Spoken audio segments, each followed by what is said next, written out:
Hello, once again. I'm Jonathan. We're so glad that you're here. We're friends of Figma, and you're right now at Slalom's Miami headquarters. So let's give a round of applause for Slalom for opening up their space. Thank you, Carolina. Thank you, Megan. Quick intro. We are friends of Figma. I'll ask Beto and Jackie to come real quick. So I'm Jonathan. I am a product designer at DocuSign. I've been we've been throwing these events for the past 4 years. I'll let Beto introduce himself. Hi, everyone. I'm Beto Navarro. Yeah, we have been doing this for 4 years, and almost a little bit more than 2 years, we've been doing this live in person. So we're always grateful for the sponsors that help this make happen. They give the space, the food that you're eating right now, the drinks. So we're very helpful for Slalom to do this for us today. And yeah, so we're friends of Figma Miami. I'm Beto Navarro. I'm a product designer at Amazon. So I started the group 4 years ago, and actually Raul, which is our panelist, was the first guest back in COVID. We did this remotely. I think only 10 people show up. So it's great to see that this has grown like tenfold. And now we see a lot of people and, the community growing. So we're doing this actually for from the bottom of our heart because we are not getting paid to do this. So, but it's great. It's great to bring the community together and see all of you guys here. Everyone is welcome, whatever if you're a junior designer looking to transitioning into tech role, for all the way to leaders.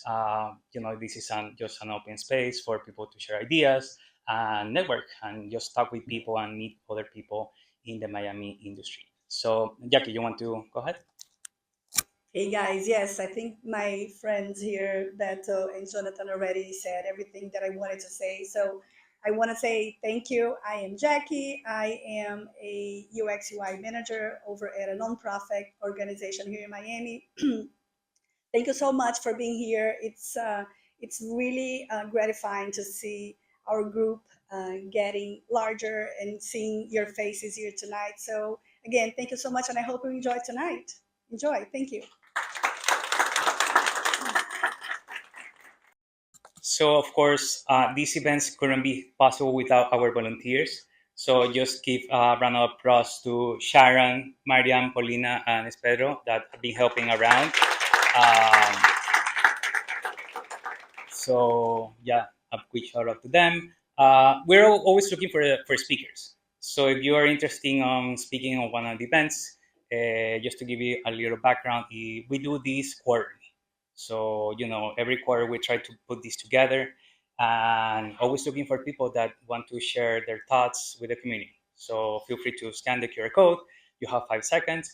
As you know, probably you have registered for our RSVP on our web page. But if you're interested to know all about our events, we are like in social media.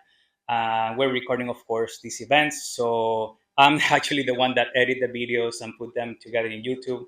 So my promise to you guys is that sometime next week we'll be live on YouTube, so you can just see them. Last event, I got people on my back saying when the video is ready. So just wanted to be transparent on that and not put pressure on me. So just being transparent on that. So and then the community is not only us. We have Fluxia is actually one of the oldest Slack groups in Miami, where kind of like it started by just designers, but a lot of people have joined the Slack group. And just people share stats, or actually you're looking for jobs, so people share jobs as well there. Feel free to join that Slack channel. Product people meet. That's a monthly group, right? That they do events, networking events. So feel free to look on that if you want to do more networking on yourself. And announce today, Config is coming back. Actually, us, Friends of Figma Miami, we were on Config, as you can see, this year. So this year, of course, it will be in San Francisco, but in London as well. So this was just announced today. If you're interested, take advantage of I think the early bird tickets half off. So take advantage of that before they go to full price and start like organizing and seeing your schedule for next year. So now handing off to Slalom. Yes. All right. Thank you so much. Hello, hello, hello. Wow, this is amazing. Thank you very much. 7:30, 7 o'clock on a Thursday night. Wow, this is amazing. So my name is Andrew James. I am on the sales team here at Slalom. I've been here about a year and a half, new-ish to Miami, and loving the culture and the community. This is fantastic. Thank you very much, friends of Figma. This is an outstanding community. Raise your hand if you have heard of Slalom. Okay, not bad, not bad. So Slalom, sometimes people, I've heard they call us salmon. We're not salmon. I've heard shalom. We're not shalom. Slalom is a business and technology consulting firm. We do everything from design, strategy, obviously AI, cloud ops. Think of the Accentures, the EYs, but much smaller. And another, throw out an answer for me. We are about 11,000 people worldwide. So based on that fact, how old do you think Slalom is? When do you think we started? What year do you think we started? Good guess, very good guess. One more guess. Good. 2001. So we're almost 25 years old. We're headquartered in Seattle. We're based all over the world in, I think, 30 countries, 33 countries. But we have been, this team is very, very awesome, like extremely nice, but just brilliant thinkers, cutting edge thinkers. They do great work for our clients all over the Florida and obviously the US and the global region. Who here uses AI in your day-to-day work? Wow, awesome. I guess this is the community. That makes sense. Very cool. Well, I am going to turn it over to the crew. So I will turn it over to Jess and to Carolina. Here we go. So thank you so much for coming to Slalom today at Miami. My name is Carolina Munoz. I'm an experienced designer here at Slalom. Super happy to see you all here. We've been collaborating a lot with Friends of Figma to do this amazing event today. So please shout out to all the collaborators, to Jonathan, to all the team, Beto, Megan, who has been an amazing partner here for me in Slalom. So thank you so much for joining. We're going to be talking today about AI and design. It's a really trending topic nowadays. We're going to be learning about the challenges, opportunities. What else can we see nowadays that we can apply to our projects, to our clients? So we brought a panel, great experts in the field in AI and design. So I wanted to ask each of you to introduce yourselves. What do you do, a fun fact about you, and maybe some background. So I'm gonna pass it to Jess, my mentor, my coworker, and she's amazing. So. Thank you, Carolina. My name is Jessica Tortolano. I am the lead for the XD team here, XD Experience Design at Slalom.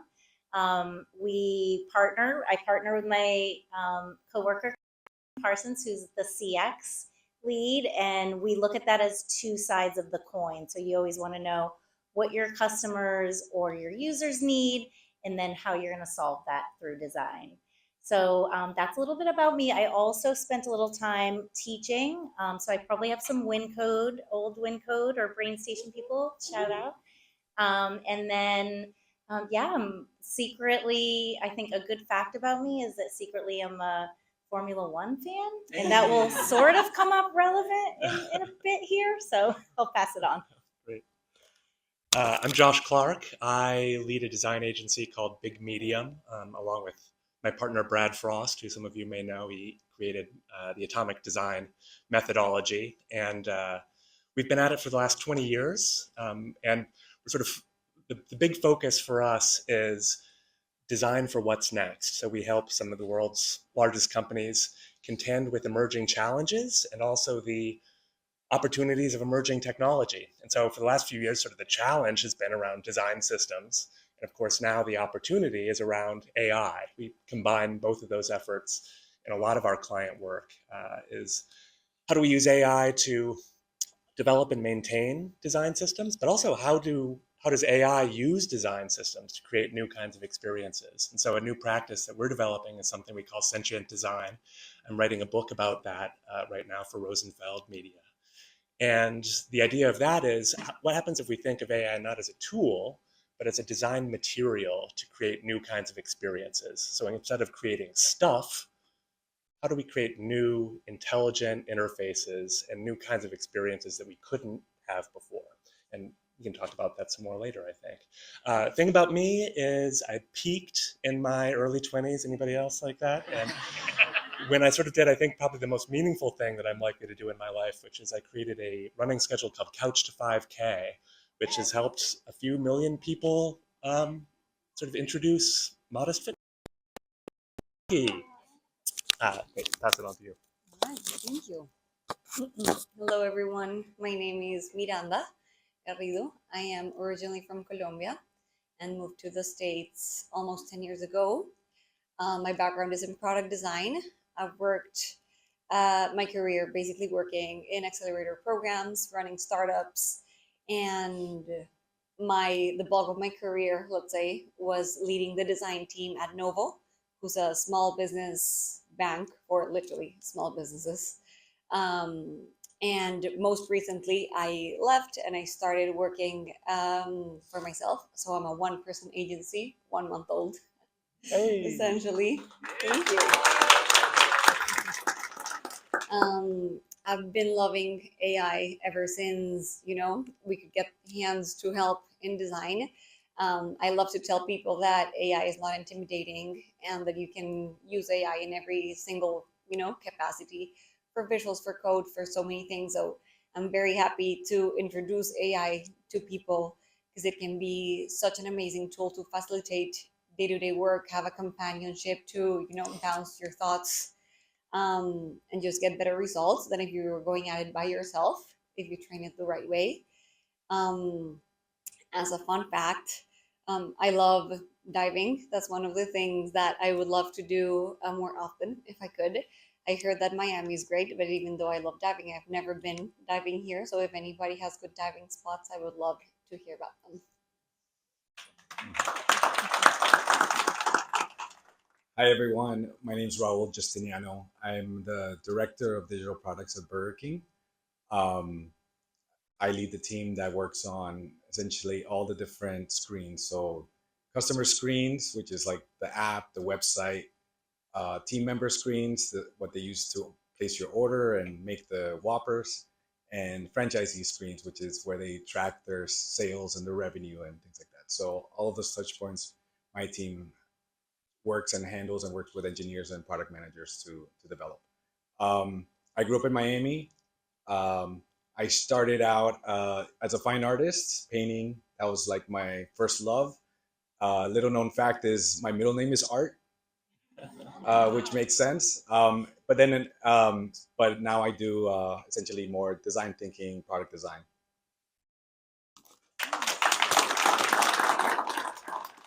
Hello, good evening. I am Melanie Valderrama. I am a product design strategist and consultant. I've been in the industry for the past 10 years in different disciplines, from interaction design, research, design systems, and many different larger industries, such as fintech with Citibank, General Electric, Royal Caribbean, so many different ones. So that's the beauty about working in product design. You can be flexible and adapt to many different industries. Fun fact is, I'm one of those people that chose not to go to New York or San Francisco and stay in Miami to really evangelize the community. So I'm proud to say that I was the first hire to build GE's design system, Royal Caribbean's design system, and I am also a 3-month mom. So this is the first time I leave my house. I went from changing diapers to like seeing what fits. So I'm happy to be speaking to adults.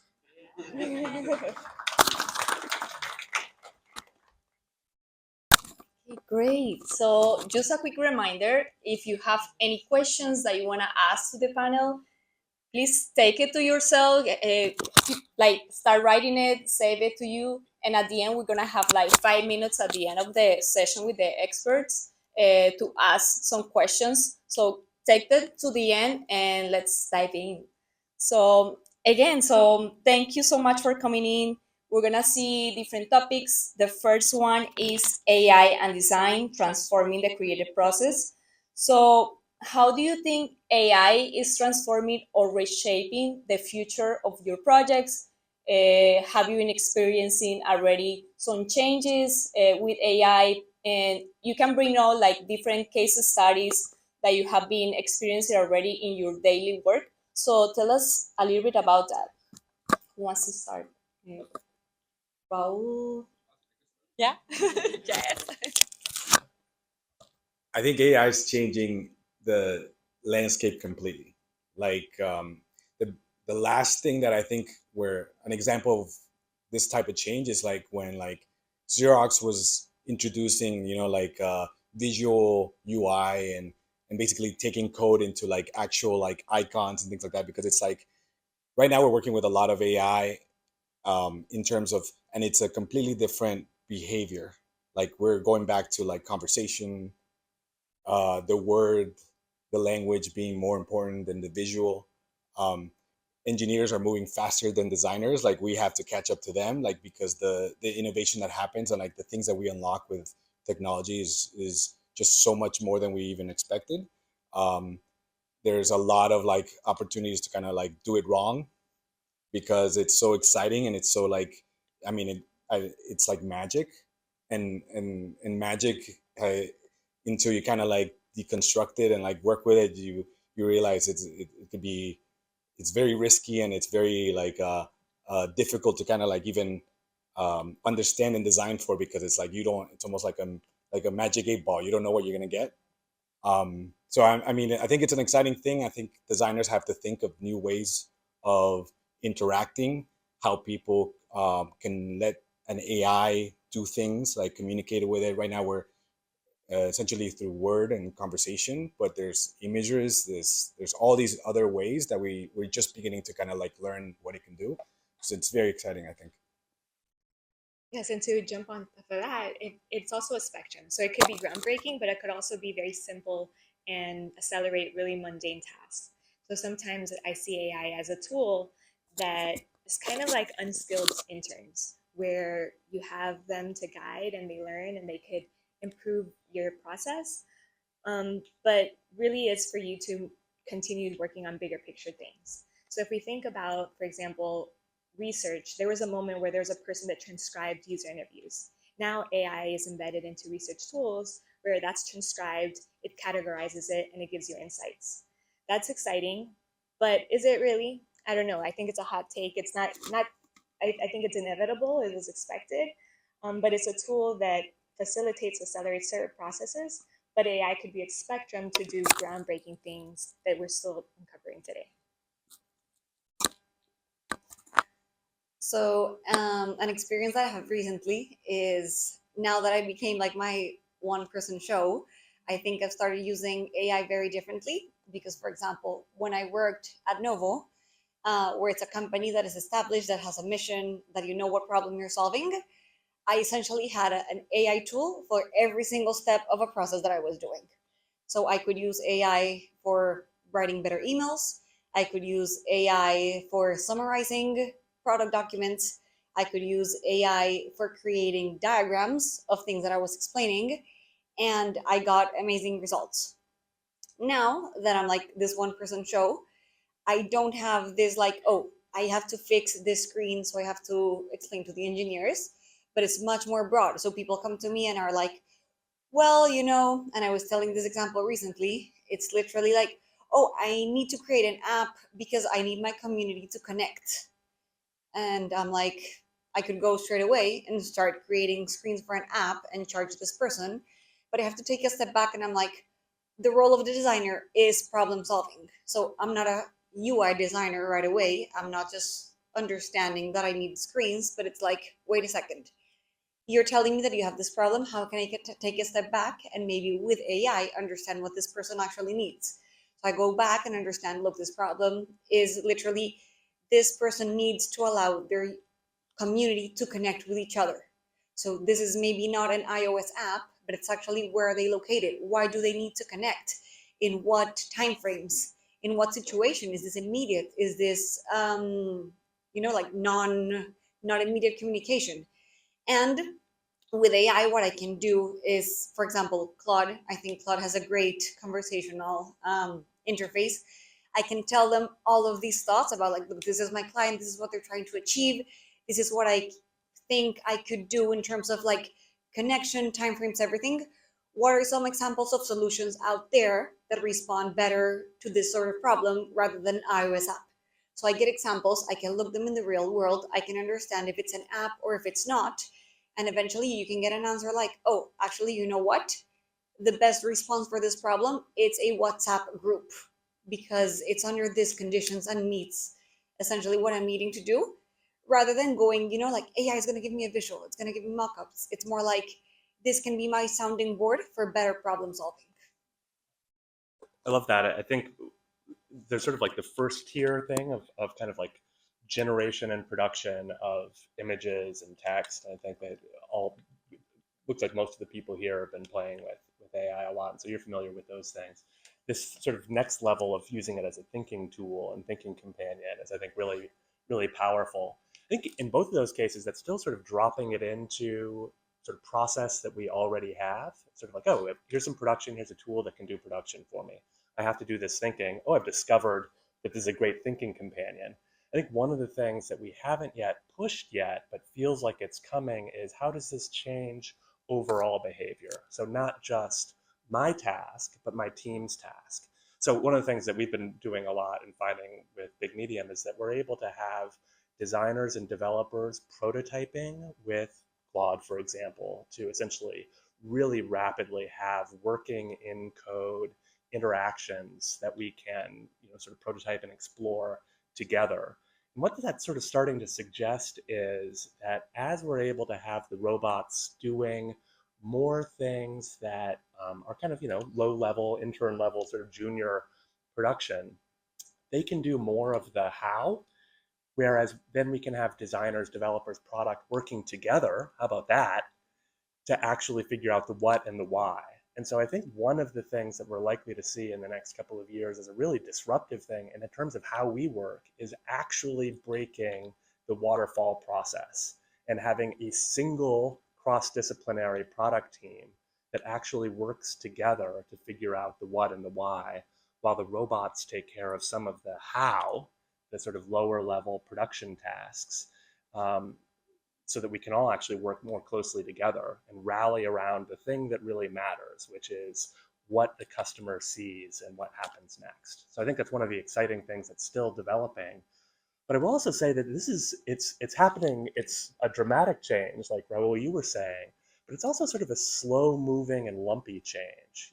Slack just released a survey of people who've sort of found that about 50% of the people have only used AI for about 5 hours at all. Like, there's a lot of folks who don't have any literacy in this yet. So we're really starting to see what it will be. And part of the reason they aren't doing it is that they think it might be cheating, that they might get in trouble if they're caught using it.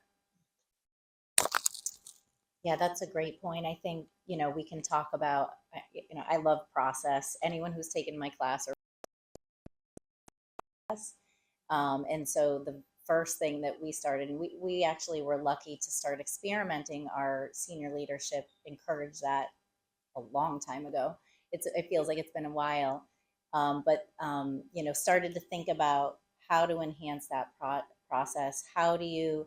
It's not so much like now I'm a designer, but I'm almost like an orchestrator, and I have to figure out how to talk to the tools, but when to step in, just like we would review like junior researchers' output or junior designers' work. We wouldn't just send it off like approved, right? You're still going to need to look through that and kind of critique it. And then I can also talk about, AI isn't going to steal our jobs, but someone who knows how to use AI might. But what I do want to talk about is kind of off what you were talking about. I'm seeing how our clients are using it. I'm seeing how Slalom's like big, names that, you know, are in Florida here, and they're using it out there in the fields. And it's pretty impressive. And I think watching and observing how people are using it for different tasks is really the key to me, and what's been changing the way I approach and how I approach design. Because now it's a lot different than like sitting in an office and coming up with this awesome idea and shipping it off. It's almost the other way around. I'm seeing them use it, and then I'm getting inspired, and I'm figuring out how to make it better back at the office rather than the other way around, which is how it used to be. So. Thank you for sharing that. That's an interesting topic. I would like to ask you regarding that, those answers, if you have encountered any challenges while using AI into these workflows that you're mentioning, that it's incredible how AI has been growing, that is integrating into our daily lives so much, but any potential challenges and even solutions that you can think about uh, to solve integrating AI, and also any tools that you can recommend to other designers, to this audience, that you're using in your daily life. Maybe some of us don't know some tools, so I would like to hear and ask. Oh, let's see. I'm wondering, I can't wait to hear some of the other tools, but from research to design to testing, Wevo. I don't know if has anyone on the panel used Wevo. It's very interesting. It can pretty much do, I think, four to six deliverables that used to be part of the research process. Obviously, you have to validate that, and so I also look at AI as like a coworker or a sounding board or somebody to validate ideas. But I think the challenges are there's a risk in things looking the same or feeling the same or sounding the same. If we're all using Galileo, right? Like Galileo, it's like if I work with Carolina, I know her style, right? Like Danny, I know your style, like creative output. Galileo has a style. So now if everyone is using Carolina around the world, how are we different? And so it's really important to challenge ourselves to make sure that what we're taking from AI, we're also making it unique and for the people who are going to use it. That's right. It's like this is based on normal, right? Whatever normal means, it's sort of, so there's like this flattening effect that can happen with these things for sure. I think one of the things too is like that we're all, man, this stuff is weird, right? Like LLMs are strange and weird, and they're weird in two ways. It's just they're a lot of times worse at stuff that we think that they're going to be good at, and they're great at stuff that we had no idea. So I think one of the things just in my own practice I've changed in this is I still am aware that there's like going to be, you can't trust this stuff, right? You can't trust it 100%. And so I used to be very conservative in how I used it and being like, I'm going to use things that I'm really pretty confident it can work. And I've flipped it completely. And I'm like, I'm going to start using it for everything. And then pull, and still the same awareness of checking it, making sure that the results are good. But I'm so often surprised at the stuff that it's really good at. I think one of the things to be cautious about, though, right, is that especially with LLMs, they are confident about everything. They are 100% confident. They are that guy. And I think one of the things that everyone is sort of trying to fight is the fact that they confidently hallucinate, right? That they give you these sort of wrong answers, but it's hard to tell unless you're a domain expert if it's making stuff up or not.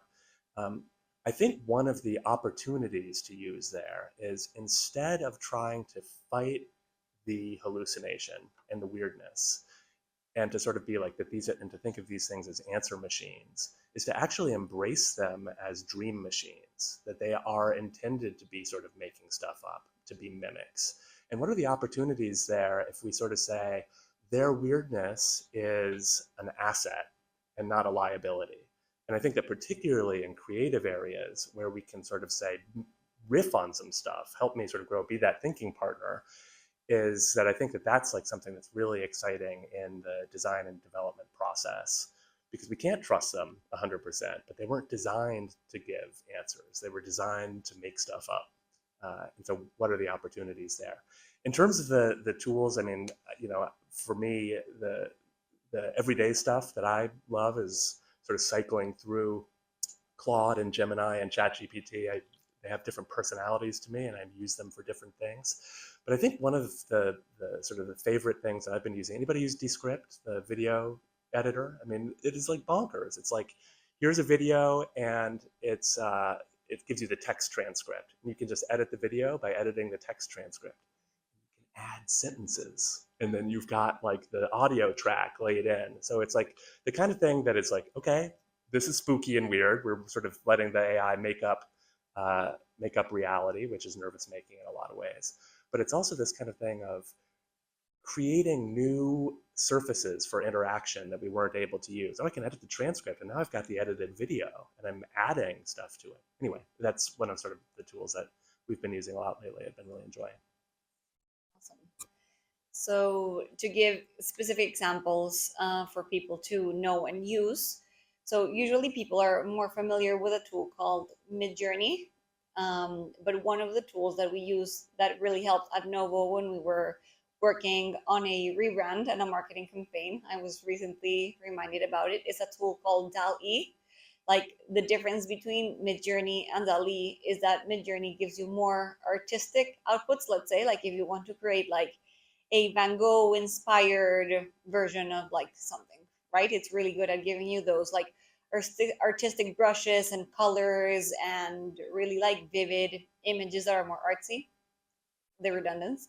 But DALL-E really helped us because we were in a situation we were like, okay, we were doing a rebrand. We want to launch a beautiful marketing campaign, but we don't want to spend a lot of money doing photo shoots of real people in different locations because we had a lot of images to create. So with DALL-E, we were able to achieve these results. But in order to be really successful, I think the importance is the prep. Like, I cannot literally like say this enough. Like, what happens is that people think that they're gonna go into DALL-E, into the interface, and write like a one-liner and are gonna get amazing results. And then they spend 90% of the time like variation, just trying to get something better out of a really bad initial prompt.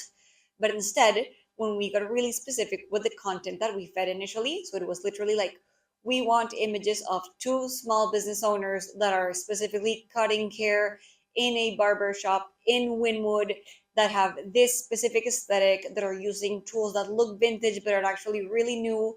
You can look for the brand XYZ for inspiration. We want the color palette to be this 3 colors. We want the appliances to be chrome. Literally, like, if you can think as an artistic director, as if you were literally like, okay, if I have to do this in real life and I'm going to buy the clothes from the store, go to this real place, like put in the work as if you're doing it in real life.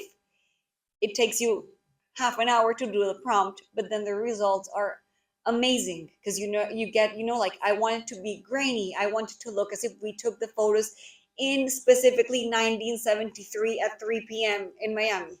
And the AI is as good as to give you those results. So if you really put in the work beforehand instead of being lazy with the prompt and trying to get garbage out, you're going to get amazing results. And we literally managed to get all of the photos that we needed for the website, for social media, for different things, with a very low budget than if we had to, like work with like hundreds of people to manage this happen. So that's a great tool if you're looking to create brand images, that look real, that have a specific aesthetic, that could work for you. I think it's interesting that you mentioned the prompts, because I think that's definitely something that's like, it's a dark art that's just becoming like, it's almost like we're used to, as designers, being able to kind of create things from our mind into visual representations, and AI works differently. You have to write, you have to describe it, you have to be very detailed about your descriptions. I've seen prompts that are like 7 pages long in order to achieve something. We recently did like at Burger King, we did like a Whopper contest where people could basically describe their Whopper designs, and they wrote down what ingredients they wanted, and we developed an AI that basically generated an image of those things. And even to get the AI to not do some insane things and to have something within two buns is a challenge. But even in that process, you realize how open-ended AI is in terms of whatever you write, it can create something. Whatever you don't write, it will fill the blanks. Sometimes that becomes imagination and becomes a creative process. Sometimes if you're seeking to do something more precise, it becomes a liability where that's not what you wanted. You wanted to be more accurate, and the fact that you didn't mention it. So I think all those things are very interesting. I think I just came from Adobe had their conference here. I don't know how many of you guys went, but I think the way they approached AI is really, I think it's really smart, because they understand when they're talking to creatives, you can't build something that just replaces them, right? So they're building like technologies that really like allow for those medial, like very boring things to be done much more quickly and give you time to do those more creative, kind of like fulfilling things that originally brings us to what we do. In terms of tools that I love that I just discovered is the Google LM notebook, where it creates I mean, I could put in a whole document that it would take me an hour to read, and it will just be a podcast, and I could listen to a podcast like that, and I could remember that. So that's definitely one of the tools that to me has been a huge benefit. I think from your question is like, what is a challenge? I hear the intentionality is a challenge of being very meticulous, very clear, intentional of how to use AI. And we've been talking about using AI as a tool, but we should also talk about using AI as a product enhancement and the challenge there. And as every company wants to jump on the bandwagon of using AI, we need to realize that sometimes conventional systems exist. So like the checkout flow or the onboarding flow, we need to learn where our product can use AI and when it doesn't need it. So sometimes we lose the product magic to replace it with AI magic, and it just goes overboard.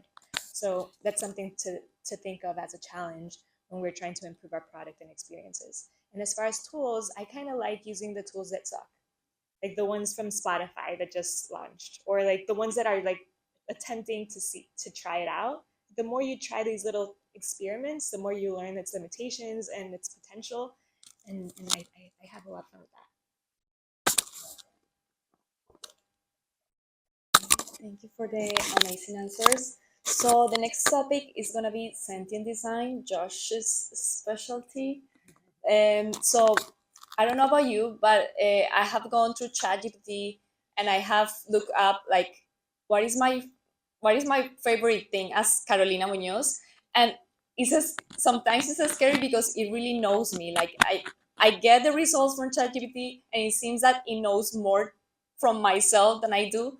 So going and thinking ethically, what are some ethical considerations that as designers we should have in mind when creating these products? So I want to ask that question to you, Josh. So because I know you are very familiarized with this. So thank you. Thanks for the sentient design shout out. All right. There's a few different layers of ethics to AI, and I think maybe first I should just sort of say right up front that LLMs have some tricky ethical foundations in the first place, right? I think we should just sort of be aware that the way that these things were built were by sucking up a huge amount of content without giving anything back to the people who created that content. So it's like the purest form of extractive capitalism. Tricky business, and what does it mean sort of going forward? A lot of obviously sort of social considerations here as we think about, what sort of jobs are we replacing as we're replacing some of these tasks, and what does this mean for the environment too, in terms of the enormous amount of power that these things take. I mention all these things not to sort of say that LLMs are unethical, although I think that they are ambiguous in that front. And I think that it sort of puts that much more pressure on us as people seeking to use this to make sure that the benefits outweigh the costs. And there's a big financial cost too. Raul and I were talking about this beforehand. It's like, this stuff is expensive to use if you wanted to sort of take it to scale. So just sort of that thing to sort of like, let's sort of be aware that some of the underlying foundations are problematic, and let's make sure that we're making really good choices with how to use this so that the benefits outweigh the costs. In terms of like though the individual way that we want to protect our users from harm, and to be sort of transparent about that, I think you were sort of talking about this in terms of sort of privacy issues and sort of transparency, data. when are these things watching me, and to what end, and what's okay and what's not. I think one of the things that actually I think is a real opportunity here is that as we move from doing, I would say, sort of a shifting from personalization to actual individualization, like to me in this moment with this intention, that I think that we may actually be able to start moving away from some of this kind of flawed idea of personalization based on a huge amount of targeted profile data and sort of all of the cynical ad business that has come out of that over the last decades, the stuff that Facebook and Google have really spearheaded, of being like, we are going to gather and keep all this information around you, which is then you have the ads following you around the web. I think that actually what it turns out is if you think about sort of putting aside sort of ChatGPT with its sort of memory function, which you can edit, by the way. Did you know about that? It's like they bury it. Recent searches, you can find. You can go in there and be like, oh, I don't want it to know that about me. So you've got some control, which is at least nice, some visibility. So there is some transparency there. But I think that even when you look at what's sort of amazing about what the most radically adaptive experiences can do, is it doesn't actually have to know very much about you. It's really about your behavior in the moment. What are you asking of it to do? What is the kind of context immediately? And it actually doesn't necessarily need to know very much personal information. That these things can instead use a lot of world knowledge and immediate context. I think that that's sort of what's exciting about these large models that know so much about the world and how they work. Is that they need to know less about you personally. A little bit of context sprinkled into that goes a long way. And so what I'm actually very sort of hopeful for is that we're going to sort of start to see things that are these very individualized experiences, that we can have these radically adaptive interfaces that change structure and content and interaction on the fly, not unlike the chat experiences, right? Where you can just like ask a question and shoot off in all these different directions that nobody could have possibly designed for. But that doesn't rely on them necessarily needing to know a lot about you. That said, I do think that we should be sort of as transparent as possible, and it's not enough to put sparkles on something. To sort of say, oh, here's AI, it's probably broken, is sort of the way that I think we all interpret it. It's not sort of like, oh, this is magic. It's like, oh, this is going to be weird and broken. It's not enough to sort of say we're using AI, period. Is I think we need to start doing things that are about building mental models, healthy mental models for how people are using things, so that if I skip this song in Spotify, am I ever going to hear that song again? Anybody else have that sort of problem? Like I'm afraid to use the controls because it's going to screw up my. They should be doing more to sort of signal the mental model for that, of when are you using data, how is it affecting my experience, and what are you doing with it? And I think part of that is just being really clear about what is this system optimized to do. And I think historically in the ad world, that there's been an incentive on their part to hide that from you. And I think there are opportunities as we think about new product categories to be transparent about, this is what this system is for, this is what it does for you, and this is what you have to pay to put into it. Josh, let me ask you, do you have any idea if there's any regulations in terms of like I don't know, like a certain organization or committee, like providing or keeping the content safe for everyone? Yeah. Do you know if this exists? I'd say the European Union is looking pretty strong on that front, maybe a little too strong and a little too vague. But so, for example, it is not legal to put into the EU a system that tries to detect or infer emotion in an education or workplace environment. So they're sort of starting to lock things down in ways that probably are going to shut down worthwhile innovation. And they hurried a lot of regulation through. But I think that in terms of a regulatory body, I would say the EU and the California legislature have sort of been trying to put together things that are fairly detailed in terms of an almost user bill of rights on data. Yeah. yeah, if anybody else wants to build on that, or also I'm thinking in like how can we as designers ensure that the guests understand the limitations of the tool, but also like educate people of how can we be better at ethically data or resources that we are presenting. All right. So building on what Josh was saying of the LLMs that are, used to feed these data models in many cases are biased. So I think now that is general knowledge. So I think we can approach AI in a way that it's like, okay, now that we all know that's basically starting ground, what can I do in order to remove these biases when I'm doing certain things? So an example is a friend of mine recently published a book and she used AI to do 99% of it. It's still her book, but the way that she approached it in order to not have this analysis paralysis of how do I go forward is literally she was like, okay, I want to make a book that is for ages 5 to 12. She lives in India and she wants this story to be for girls so they can understand a dance about a certain region. So that way, the culture can be like, like talk to these girls and they can learn about it in a very simple way. So, knowing that, she spent a lot of time talking about, hey, I want the characters to have this physical appearance. I want them to look like this. I want fabrics to have this color and these properties. I want the tone of the story to be happy and hopeful so people want to revive traditions.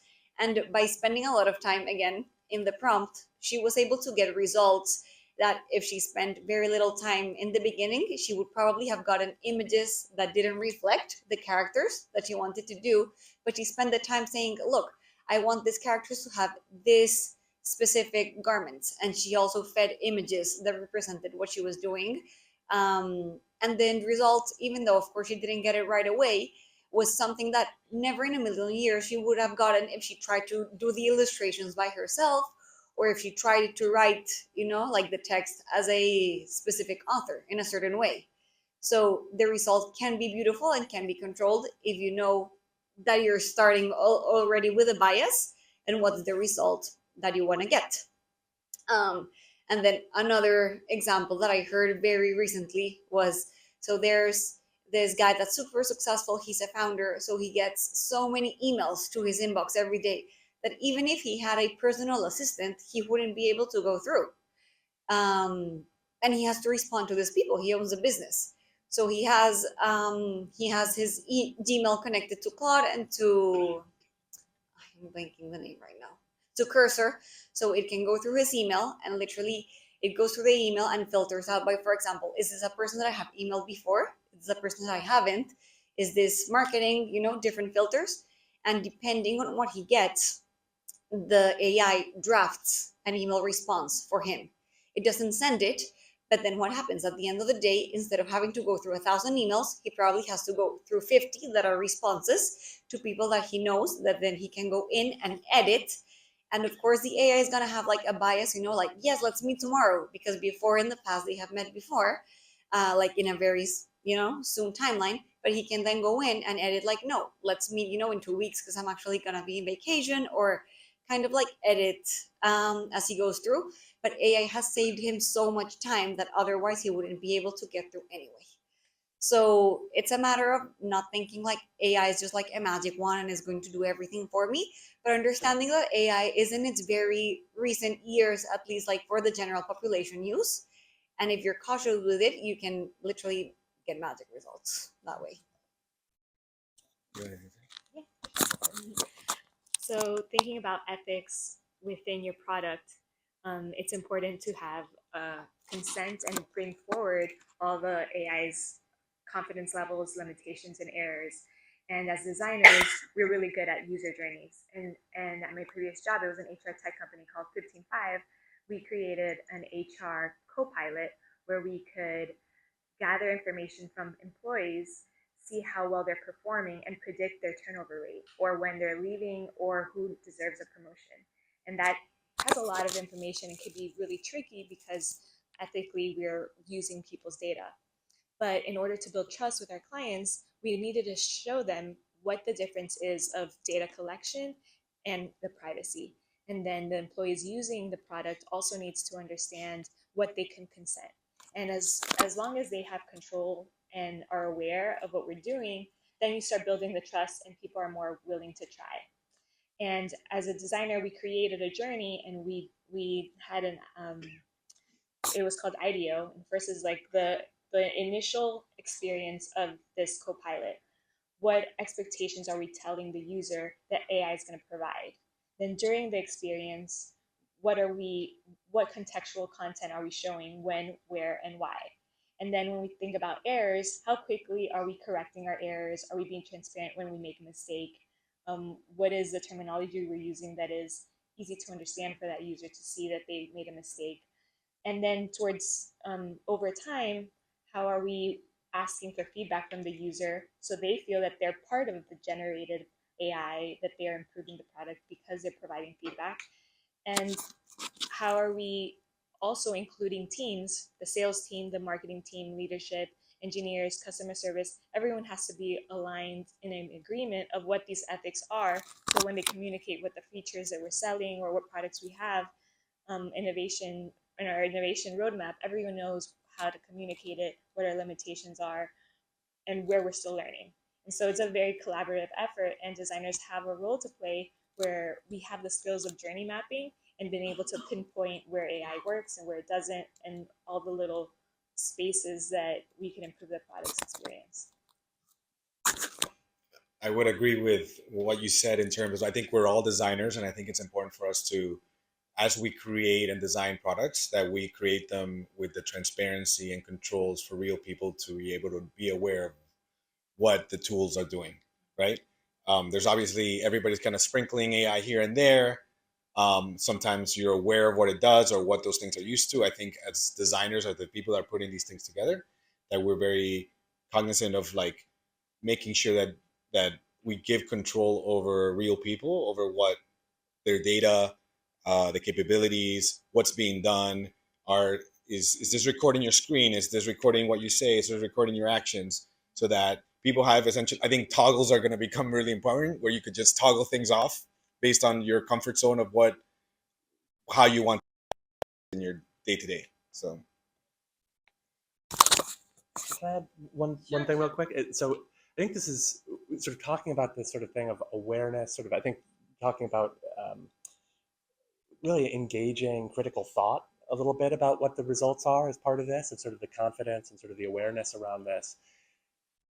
And there's this, so I think that there's an assumption that it is the right basis for this, to be thinking about this, which is reveal the level of confidence, like you mentioned. It's sort of the how confident are you in the answer, so that we're not just presenting an answer, but we're presenting a signal. And I think that that's worth remembering, is that these are probabilistic systems, that they don't think in black and white. It is all statistical likelihood.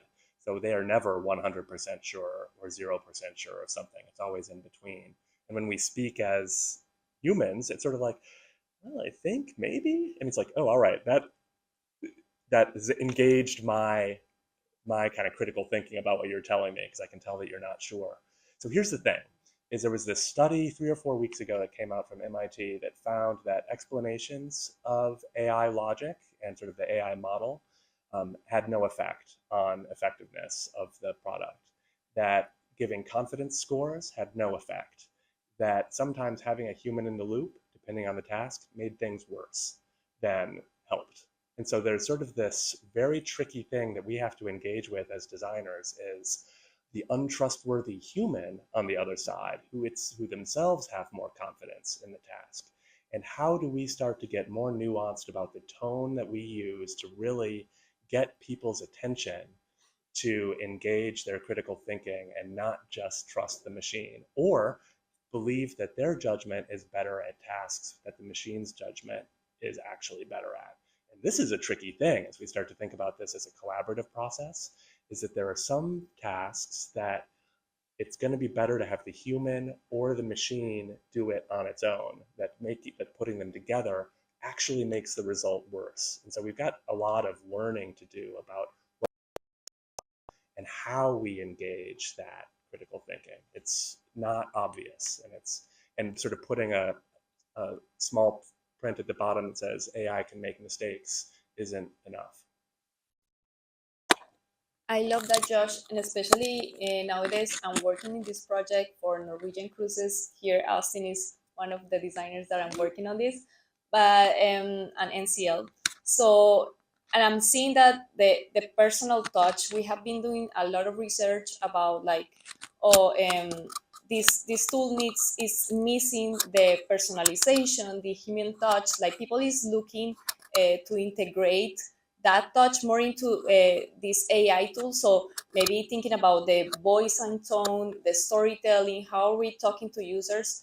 So that's how people is gonna trust more on these AI tools, and also it's gonna keep interacting, it's gonna keep engaging and getting the results that they're looking for. So I'm gonna change the topic to the new era of design, embrace change and innovation. So what do you think are the most significant shifts happening nowadays in the tech industry today, and how should designers prepare for those changes that are happening so fast? I mean, like AI came in the last 2 years. So what are your recommendations for designers to embrace the change, and what are the different changes happening, the most significant ones?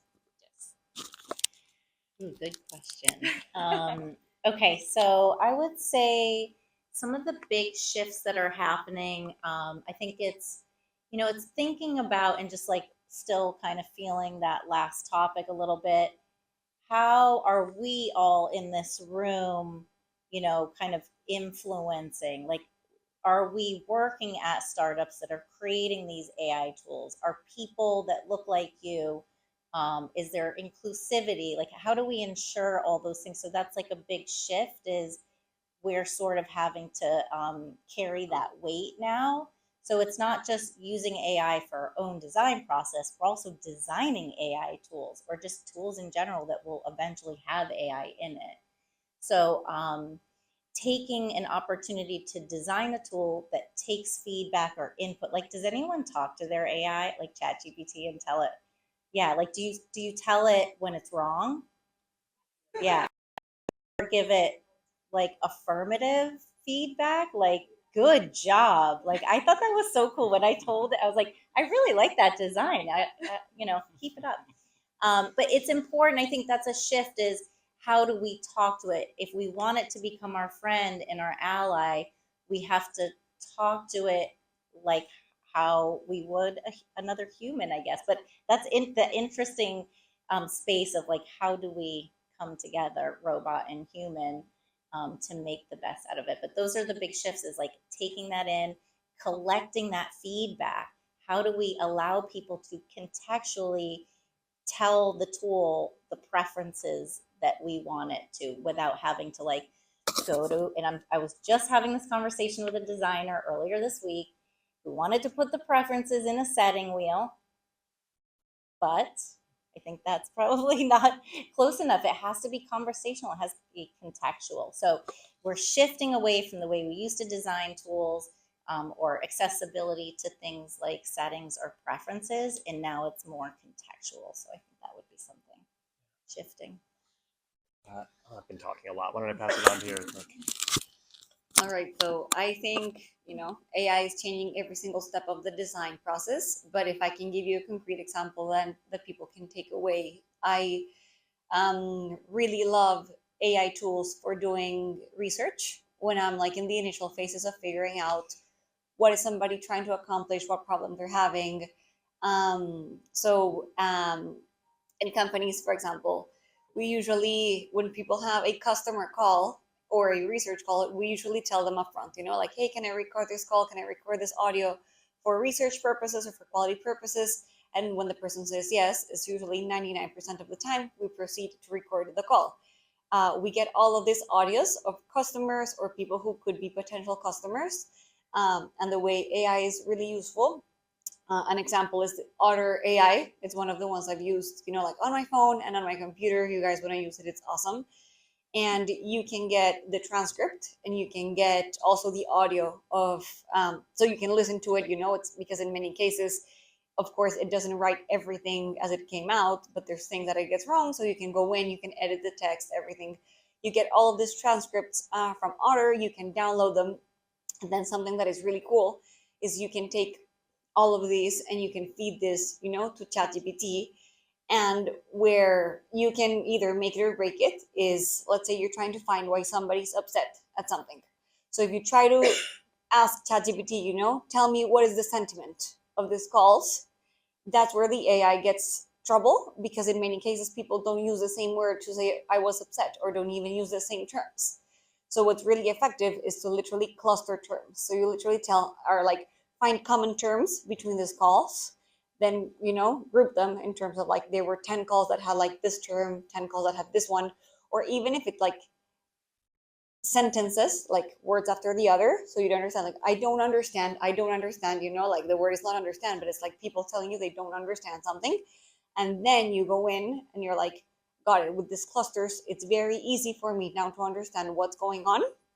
While before, this is a process that it was literally who's good at Excel and then ranking them, everything. But here you get all of these results, you get everything ranked in ChatGPT, and then you as a human can make this decision of okay, now I understand what's going wrong, or what are people curious about, or what's not working.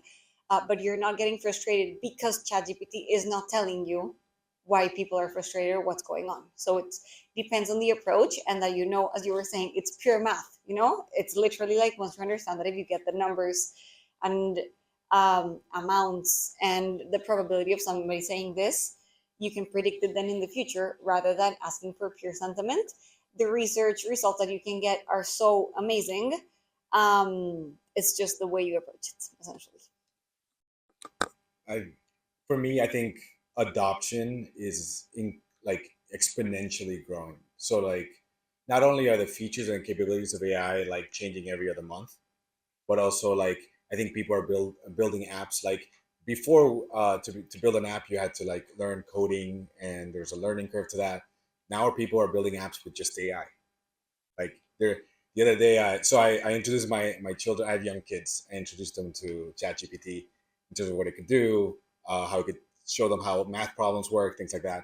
And my son was just from playing around it, he figured out, oh, I don't have to type into it. I could just speak to it. Oh, look, and now I could just take a picture and describe the picture, and it's going to do that. And just the ease of adoption, I think, is a complete game changer, because I think people who may have had barriers before of either learning coding, learning things, are now just able to kind of pick up something and build functional apps, and build something that maybe for a niche group of people, it will solve a problem, a real life problem.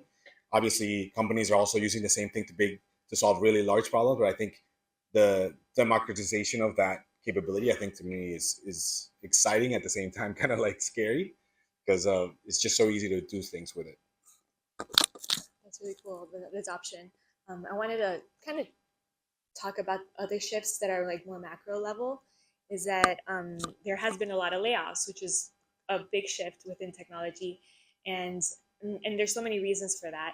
But designers were hit hard for so many different reasons. But one shift that I'm noticing is that as technology is evolving, there's a greater demand for insights, and data is accessible now for everyone on the team. Before, designers would kind of gatekeep the research and have a rigorous process to suggest a path forward.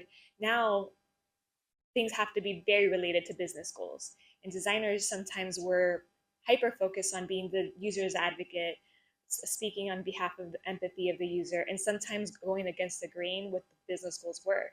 And I believe as designers, we need to be more strategic with our roles and with our business savviness to really understand and empathize with the business need.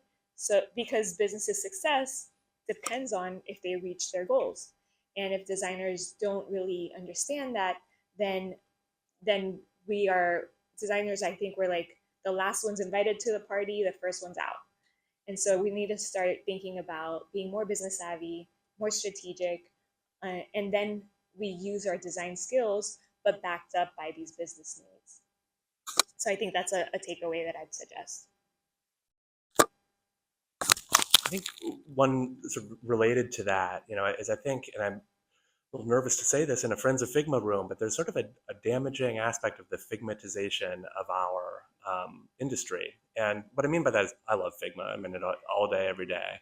But I think that there's been a real sort of fascination with associating our craft with tooling. And I think that what we're seeing as we're talking about what the machines are able to do is, dude, they are starting to use the tools too, right? And so it's like some of the stuff that we think of as essential to our craft and about some of this tooling are things that we are going to have to seed or share with some of these systems. And what that means in terms of the kinds of thinking that we need to do is that we need to think more strategic, and that we're going to be doing more system thinking to essentially create the systems that these tools work within. And so an example of this is, I think one of the big things about sentient design is this idea of radically adaptive experiences, which is to say that the interface, the interaction, the content, the structure can change based on what your context is. And sometimes that might be proactive, that the system is sort of intuiting what's happening. We're seeing that happen with some Salesforce dashboards where based on context, the UI and the content is sort of assembled on the fly by an LLM and some other sort of predictive and recommendation models to sort of create a design that did not exist before, that was not something that was created by a designer, but that was created by the user and the system itself. The design task there is to figure out what are these components that AI can choose, what are the data sources that it should be using so that it can be kind of a pseudo designer. And so what our job then becomes is creating the system and rules and design system and content sources that to sort of teach these systems how to use them. But I think, it doesn't always have to be sort of this thing that's sort of this invisible hand. Has anybody played with the iPad Math Notes feature in the sort of the new calculator or in the Apple Notes app? Basically what it is like it understands sort of text. So you could be sort of like, $14 in euros, and it will suddenly do that math and sort of transform that for you. So you can sort of like write all these different either straight math equations or these other kinds of things. But what it means is that you can just draw essentially whatever kind of interface you want. And it's like, I would like a recipe portion converter. You can just draw that interface, and basically any kind of calculator app you can just sort of like make by drawing it, or going to Claude and like you're doing with your kids and being able to say, so there's a case of like the user being like, I would like this application and it's got these sort of rules and here's my interface for it, and suddenly it works. We're also sort of seeing these things of Claude, of like, Claude, make me an app that nobody has ever asked for or wanted. In fact, I won't want it in 5 minutes, but I need it right now. Is that what it means is that we're sort of getting to this place where the system and the user are creating the interface, the application, and some of this stuff will be disposable. Like it's this throwaway application. And I think that's an interesting implication for what does that mean for those of us who make software. Oh, the system and the user can figure it out on their own. The interesting thing is like, oh, now we have a meta design challenge. So I think part of it is like sometimes we need to sort of raise ourselves up out of the pixels and the Figma components and start to think about how do we create a system that not only people can use, but the machines can start to use too, and how do we give them the guidance that they need. And then to start closing it up, I'm gonna end up with the inclusive and accessible design. And I wanna ask that question to Jess. Why is inclusive design more critical now than ever? I know here at Slalom we talk about inclusivity, about accessibility a lot in our projects for our clients. This is something really important for them. So how do we approach these things here at Slalom? Yes. So, gosh, this is a tough one. I mean, we've been facing this kind of topic for a while with even just digital product design and everything that we do. But I think, it's going to be important to make sure that, again, I was talking about it just a few minutes ago is that the people behind these tools are people that reflect like our world, and that we kind of like make sure that we stay on top of it a little bit. I don't know how much we can, right? Because it's kind of like going, and it's, you know, going away from us. But we have to make sure that we're there to impact it, to kind of like give it that feedback in that direction, and make sure that like the tool is only as good for now as the data that goes into it. So if what it's being fed, like what you're feeding, I always call it the machine, then, you know, that's what it's going to know. And so it's important for that tool, like AI, to explain where it's coming up with the information. So a little bit of transparency, like Perplexity is a great example of showcasing the source. Something interesting at some of our clients, the actual employees using the internal tool at the company don't really know where the answer is coming from. So they don't know if it's like always considering everything that it should be, if it's being inclusive, thinking about also accessibility. Some of those people are literally like out in a field with gloves on, and like now we're expecting them to, you know, like tap on it, like, oh, how about voice, right? Because and that will be extended to people with you know, like hearing impairment, and so now I can talk to it, or maybe I can't, I have vision impairment, so now it can like read it to me. So there's a lot of benefits to it. So we just have to make sure that people who are designing or creating these tools are feeding it the right information, and so that it can create those opportunities. Yeah, and I also think that we should think about who are designing these tools, creating like in an inclusive environment, like a diverse design team as well. That who is the people who are actually thinking in these tools is really important. So they can think in all the different use cases, all the different personas. So yeah, accessibility, it's a great yeah tool that we should have always in mind to be able to build a better experience overall. So with this, we are closing all our topics. So thank you so much. And now we're gonna open the floor for anyone here that wants to ask the panel. You can ask someone specific or just go around. Yeah, I see a question. First of all, I'd like to thank the panelists for coming. I thought all you guys were very insightful, so I appreciate that. Thank you. I definitely resonated a lot with you guys talking about like how to incorporate AI and how it's like this tool for almost like extracting the creativity, what you put in, you can get also like more back out of it. And I think I've seen that in almost like simulating this sort of like debate, because for example, like when you talk with, let's say like who you're working with and like the design team, ideas just come from like this back and forth of like discussing it. And I feel like AI also brings it out. And I guess my question for just like everybody here though is like, and it might be a work culture related thing, but like, how do you go about expressing the validity of AI in your workplace without like, I suppose, fear that they might like replace you, or they think that like, oh, there's like this line of like, you know, like I shouldn't be using AI, etc. Yeah. Thank you.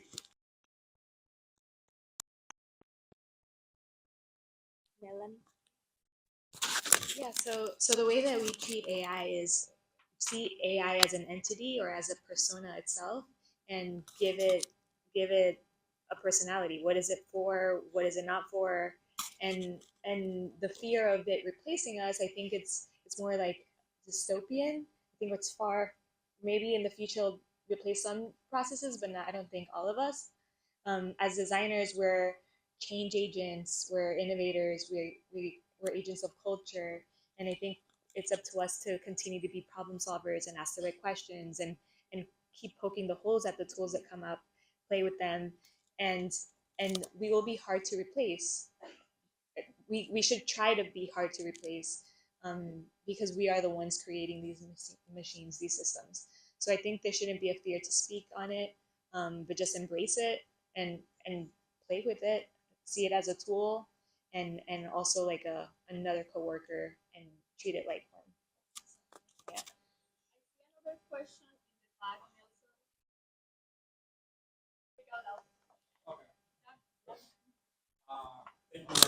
Oh, you're doing the mic though. Thank you. For some color. My question is related to like the actual meaning of AI product design. I've taken courses and I've watched videos, and there's always the two main topics or the two main areas or examples, use cases, whatever we want to call it. One is using AI as a tool, as something that can help us through our own process. I have joked that AI, it's a artificial internship or an artificial intern, just doing all the stuff that we don't want to do. But there's also the designing for the platform, designing for the application. And actually, I was going to ask a different question, and Jessica sort of answered the question. But what exactly would be AI product design? Is it, I mean, if I go to, I don't know, to a prospect employer and I say, I'm an AI product designer, what are they going to think I am? Do I design the slides AI feature in Figma, or do I use that slide, feature on Figma, for my own process? So, and I do say please and thank you to ChatGPT all the time. So.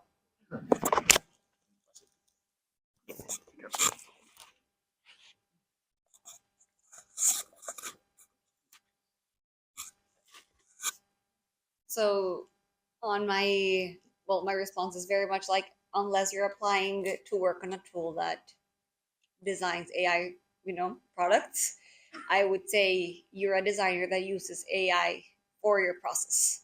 Right? The same as like, oh, I work for Slack, or I work for ChatGPT, you were working with an AI company, or you work with a company that also uses AI on their product. That's totally fine.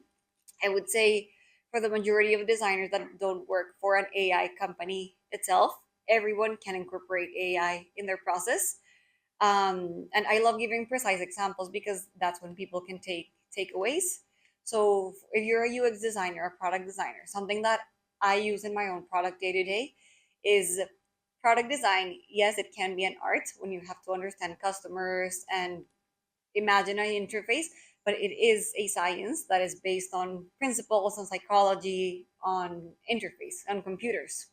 So if you can steal this essentially, like, yeah, I love using Claude over ChatGPT. It just has given me better results when designing, and I use this list that's called UX psychology principles. It's from a company called growth.design, and they have great psychology principles in UI and UX. So they tell you, for example, proximity. When you put two items together, it makes you likely to compare them, or to, when you put three together, it's better than when you compare four, because people only have space in their mind to compare three items at the same time. So you feed this PDF list that, by the way, you can go to their website, you can download it and feed it to Claude, and you can tell Claude, hey, act as if you were my partner in design, use these principles to help me design a better UI interface for XYZ. If you work at Amazon, for a better checkout, for a better shopping experience when people are trying to compare things. And based on this, probably if you're working on a very new tool, like Amazon probably knows it, but if you're working at a startup that it doesn't know, take the time to give it the context, right? Look, we're building a startup that develops products for people to, I don't know, draw online, XYZ, the context, and then use those psychological principles that you fed it to create a better design. And you can feed it as many resources as you can or you want in order to make the output better, right? Like this checklist is one, but another one you could be like the atomic principles from Brad Frost, right? So now you literally have like a way to create your own design system based in this. And the beauty of the AI, the Claude, is that it will not tell you like, no, I cannot use more information in order to be more effective. But now you know that you're pulling from a lot of sources that probably you wouldn't even process yourself if you were doing it. And it will give you such a great output in your process as a product designer using AI in that way. Anybody? Any other last questions?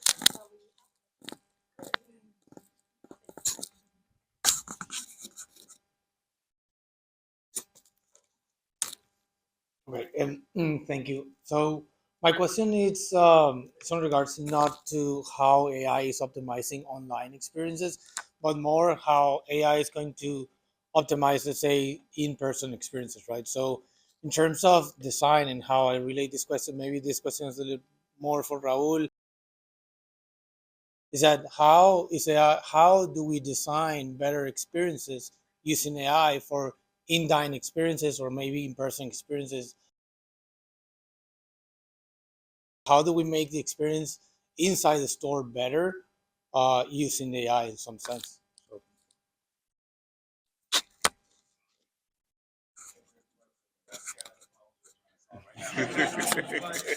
I can tell you some of the ways that we're using AI. It's for like order taking, right? Voice order taking.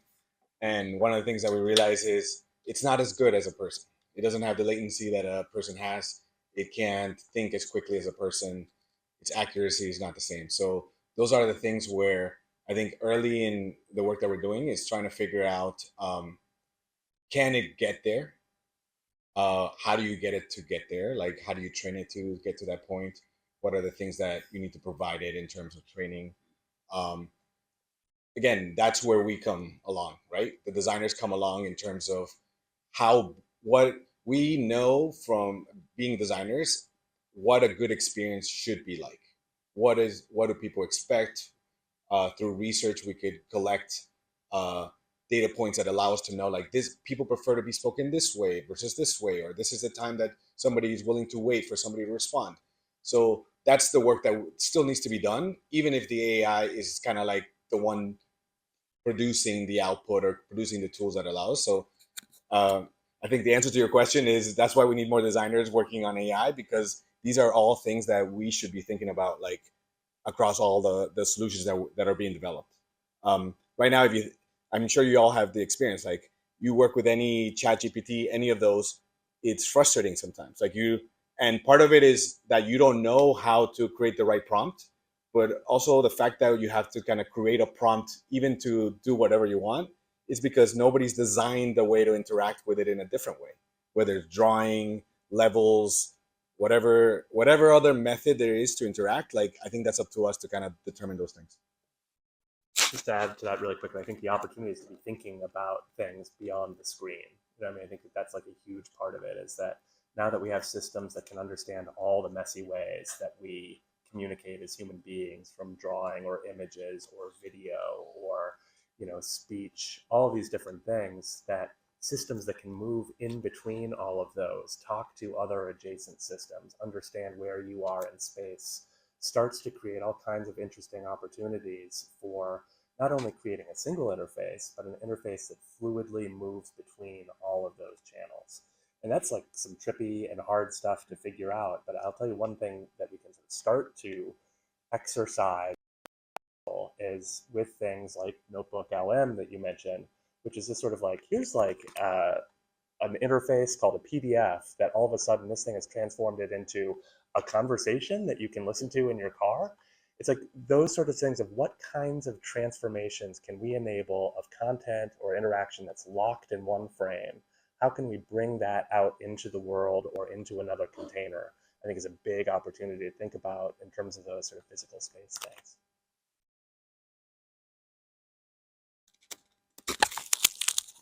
Yeah, to answer your question about, yeah, no, the most valuable things that we have done there is research. Like we have a good team of researchers, but asking always the user, what are your interests in trying to solve their problems. So like there is people all the time calling to get like vacations, so they want to just call the call center instead of like going into their actual website and doing it there. So with this AI tool, we're trying to limit that amount of calls and try to bring that opportunity for this AI tool to be more efficient with the actual business. So yeah, through research, we have found that yeah, they need this human touch.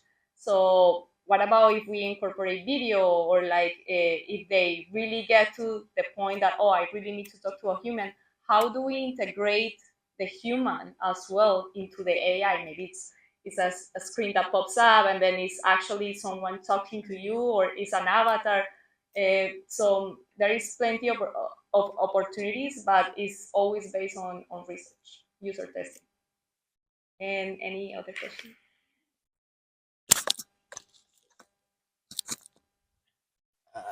For anybody, do you think that AI will replace product sense and design tastes at some point in time? And if so, will that create conformity in art?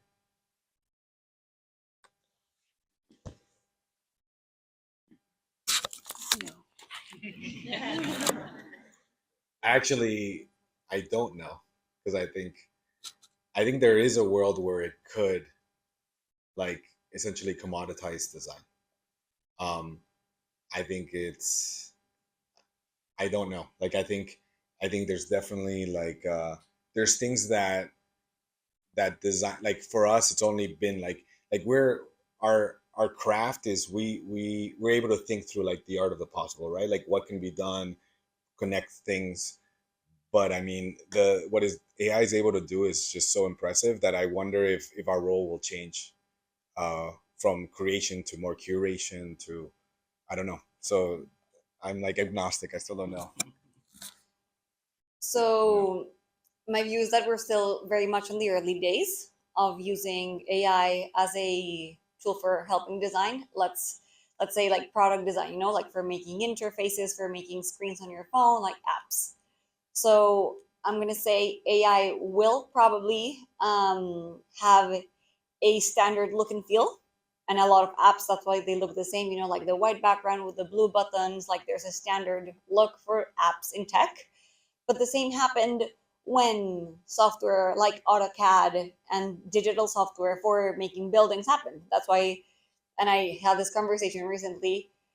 It was like now that's why you look around and all of the buildings look the same when digital methods of production happen. You know that's why all of the buildings now have the same dimensions, the same windows. All of the software essentially produced the same results, and people go the lazy way because it's easy, right? We don't spend time, we don't want to spend time customizing things. So all of the buildings look the same. They have this metal facade, aluminum, glass, etc. But now people are pushing back and they want things to go back to like this natural look and feel of stone, of things that look handmade. And you can see this in also production of products, right? Before everything was handmade, then mass produced, and now people are paying more to have something that has like an artisanal look and feel. So probably in product design, a lot of things will happen. You know, like all of the mid-journey images, all of the screens that you can do now with the Figma plugin that gives you like a lot of wireframes to go with your design system looks the same. But it's up to us to go in and go like the extra length to make brands feel personal, to really respond to users, to have that like personal touch, because AI will standardize a lot of things. It's just a matter of like how much do you want to personalize and actually give it your personal touch as a designer rather than like, oh, this could be done by anybody.